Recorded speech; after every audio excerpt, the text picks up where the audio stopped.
السلام علیکم ورحمۃ اللہ وبرکاتہ۔ بسم اللہ الرحمن الرحیم۔ میں کچھ دنوں ایک کالم پڑھ رہا تھا کہ وہ کالم نگار کیا خوب لکھتے ہیں۔ وہ کالم نگار کہتے ہیں کہ میں بچپن سے اخبار بینی کا مرید ہوں، سو اب تک اتنے اخبارات اور کالم پڑھ چکا ہوں کہ پاکستانی صحافت کے ارتقاء میں چھوٹا موٹا تھیسس لکھ سکتا ہوں۔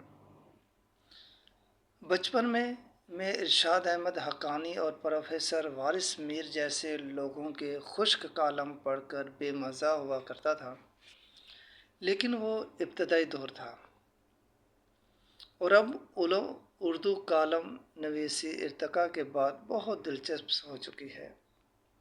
سو میں نے سوچا کہ اپنے علم کی روشنی میں نئے اردو کالم نویسوں کو کامیابی کے کچھ گھر سکھا دوں۔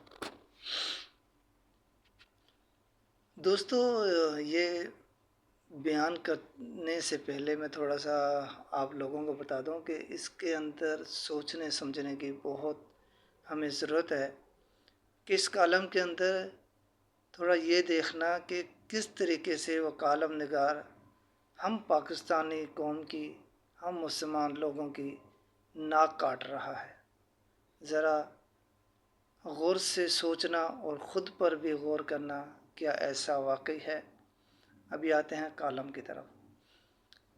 پہلے پتے کی بات یہ ہے کہ کالم نویس کے لیے یہ قطعی ضروری نہیں کہ وہ ہمیشہ درست بات لکھے۔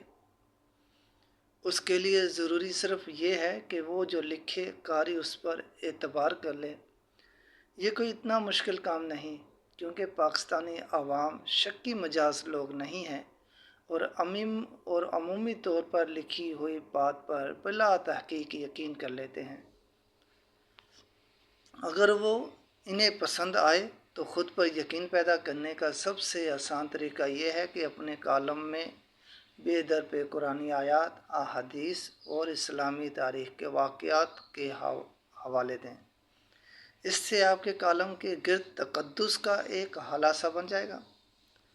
پھر آپ اس حالے کے اندر جو بھی لکھیں وہ سچ لگے گا، چاہے آپ 40 ڈیکال سے نقصین کو مشورہ دلوا دیں، وہ بھی 40 ڈیکار کی وفات کے کئی برس بعد اسلامی تاریخ کے واقعات پر خصوصی زور دیں، کیونکہ اول ایک ہی واقعہ بار بار لکھنے پر کوئی اعتراض نہیں کرے گا، اور دوم تاریخی واقعات میں قرآنی آیات اور احادیث کے مقابلے میں تخلیقی صلاحیت دکھانے کا مارجن زیادہ ہے۔ آپ خود سے کوئی تفصیل بڑھا بھی دیں گے تو آپ پر کسی قسم کی توہین کا الزام نہیں لگے گا۔ اگر آپ سابق سینئر سرکاری افیسر ہیں تو بطور کالم نویس آپ کی کامیابی شرطیہ ہے۔ اپنے کالموں میں کھل کر عوام کو بتائیں کہ کون سا ڈیش ڈیش ڈیش سرکاری افسر بدعنوان تھا اور کس سیاستدان کی کیا کیا کرتوت تھی۔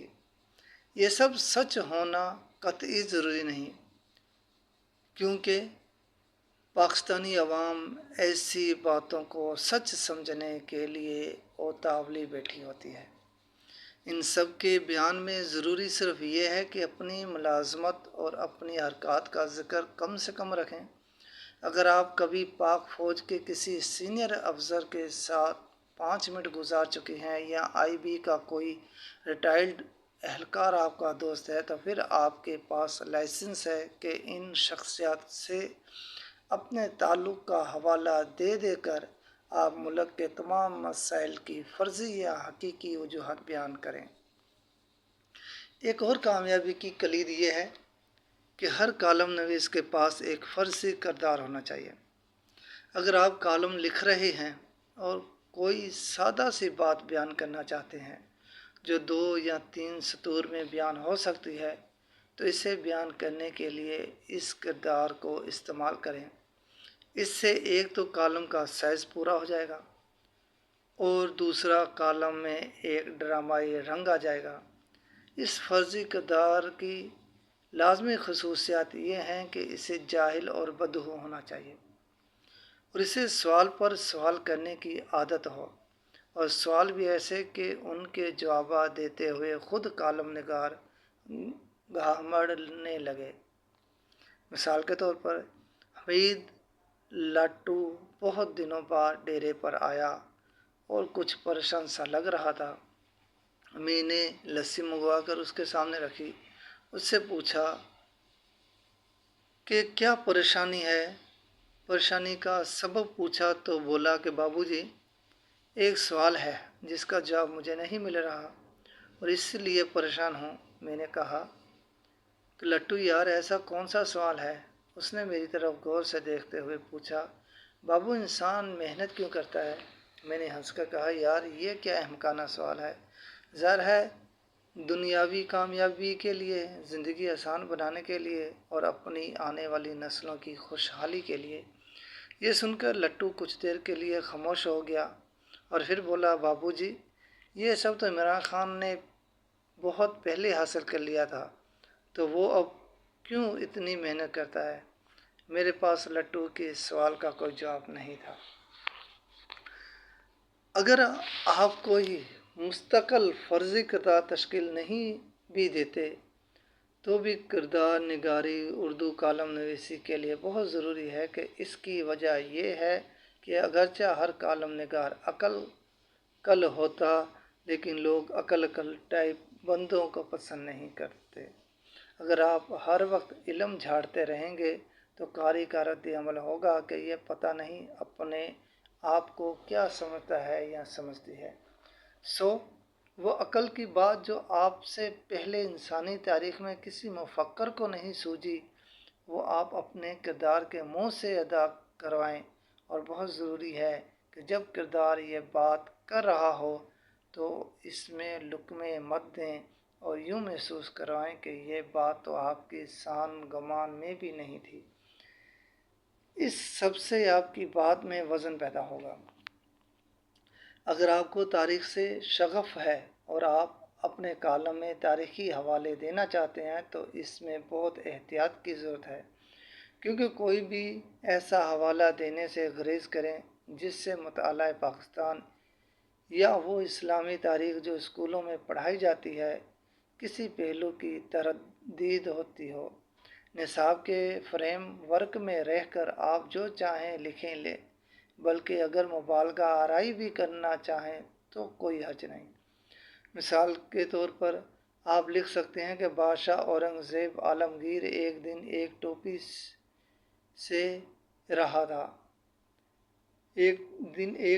سی رہا تھا تو سوئی اس کی انگلی میں چبھ گئی اور خون نکل آیا، جس پر اس نے سوچا کہ جب سوئی جیسی معمولی شے کے سامنے شہنشاہ ہند کی کوئی وقعت نہیں تو یہ سب تخت و تاج کس کام کا۔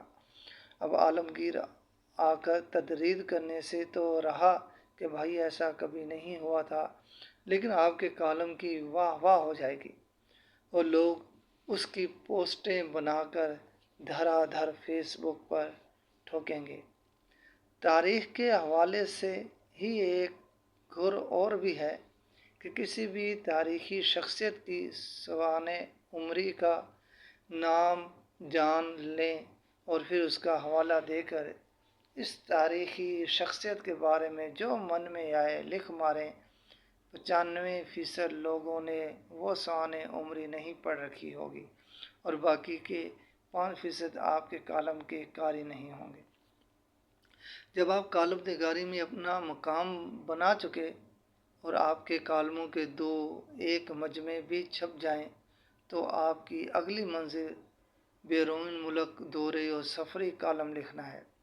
یاد رہے، اردو ادب کی صنف سفر نامہ اور سفری کالم نگاری میں بہت واضح فرق ہے۔ سفر نامے کا ادیب کسی دوسرے ملک کی تصویر کھینچتا ہے، لیکن سفری کالم نویس ہر دوسرے ملک میں پاکستان کو تلاش کرتا ہے۔ مثال کے طور پر اگر سفر نامہ نویس الپس کی پہاڑیوں میں جاتا ہے تو وہ وہاں کے دلکش نظاروں کا بیان کرتا ہے، یا پھر کسی کافر حسینہ کو بقدر ضرورت اپنے عشق میں مبتلا کروا لیتا ہے۔ کامیابی سفری کالم نویس قدرتی مناظر کا بیان تو کرتا ہے، لیکن سرسری انداز میں۔ اس کی نظر بہرحال الپس کی سیاہ گاہوں میں سگریٹ کے ٹوٹوں، شاپر بینکوں اور جانوروں کے فضلے کی پہم تلاش میں ہوتی ہے، جسے نہ پا کر وہ اٹھا محسوسی کے گہرے سمندر میں ڈوب جاتا ہے۔ اس مقام سے آگے کالم نگاری پاکستانی قوم کی مرثیہ نویسی کا روپ ڈھال لیتی ہے۔ سفری کالم نویسی کا ایک بہت بڑا فائدہ یہ ہے کہ اب آپ کے کالم کے فرضی کردار غیر ملکی بھی ہو سکتے ہیں۔ جب آپ پاکستان کے بارے میں اپنی کوئی عقل کی بات کسی گورے کردار سے ادا کروائیں گے تو سونے پر سہاگا ہوگا۔ سفری کالم نویسی کا ایک بہت اہم پہلو بیرون ملک مقیم ان پاکستانیوں کا بیان ہے جنہوں نے کسی بھی طور آپ کی میزبانی کی ہو۔ ان کے نام اور ہو سکتے ہیں تو ان کے بچوں تک کے نام پاکستان میں ان کے آبائی علاقے بیرون ملک ان کے ذریعہ معاش کو نوٹ کر لیں اور اپنے سفری کالم میں ان سب تفصیلات کا ذکر کریں۔ اگر ان کی شخصیت میں آپ کو کوئی کمی یا عیب نظر آیا ہو تو اس کا ذکر مت کریں۔ خدا نے عیب پوشی کا حکم دے رکھا ہے۔ ظاہر ہے کہ ان سب تفصیلات سے آپ کے قاری کو ذرا برابر بھی دلچسپی نہیں، لیکن اس سے آپ کے اگلے بیرون ملک سفر کے لیے ایک جہان امکان کھل جائے گا۔ اب آپ جہاں جائیں گے پاکستانیوں کو اپنے میزبانی کے لیے ایک دوسرے سے لڑتے ہوئے پائیں گے۔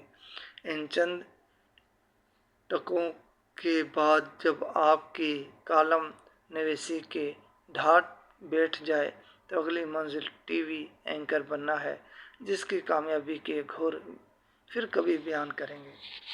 یہ تھے اس کالم نگاری کے کچھ گھر جو آپ لوگوں کے ساتھ بیان کیے، لیکن بیان کرتے ہوئے سانس تو میری بھی پھول گئی اور میں بھی تھک گیا۔